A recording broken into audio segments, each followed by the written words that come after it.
انطلاق هذه العملية التوعوية كانت من ميناء تامنفست.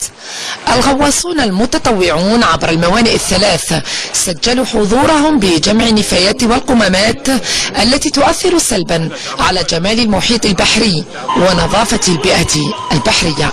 في إطار التنمية المستدامة، في إطار أيضا خلق فرص شغل، المحافظة على أيضا القيمة اللي راهم ينتجوها المهنيين في مختلف هذه الموانئ، وفي نفس الوقت هي تتناسب مع دخول الموسم تاع الصيد، الموسم الطبيعي لمختلف المصايد، مصايد سردين، الطونة الحمراء، مختلف الاستزراع السمكي.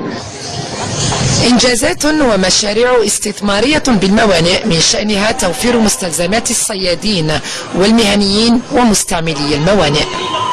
إنجاز شبكة مياه صالحة للشرب، شبكة تصريف المياه القذرة، شبكة ضد الحرائق، عدة مشاريع، تهيئة الأرصفة، تنظيف المسطحات المائية باقتناء باخرات صغيرة يعني متخصصة في هذا الميدان لتنحي الفضلات اللي تشوفهم فوق المسطحات المائية. تربية النشء على اكتساب ثقافة بيئية أخذت حيزا في هذا الفضاء بعرض رسومات ونشاطات تحسيسية. لازم ما نرميش النفايات، نرميهم في أماكن مخصصة لها ونحافظ على البيئة. تم تسطير مسابقات لفائدة الأطفال حول الرسم، حول أحسن تعبير، حول روبورتاج يتحدث حول البيئة البحرية. هذه كلها نشاطات تهدف إلى التعريف بالبحر. تم تسطير برنامج لخرجات بحرية لفائدة الأطفال وتقديم هدايا تشجيعية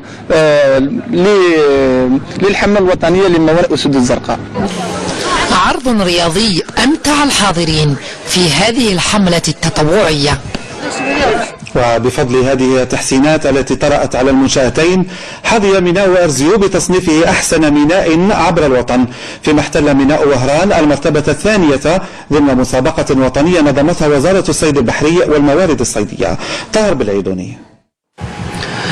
هيئات مختصة وجمعيات ناشطة وأطياف من المجتمع المدني شاركت اليوم في حملة تنظيف ميناء الصيد بوهران صحبة مهني قطاع الصيد البحري، واتفقوا على أن تكون هذه العملية مستمرة قصد إنشاء محيط بحري ملائم يساهم في المحافظة على البيئة، وعلى أن يكون للجميع نصيب في التكوين في هذا المجال.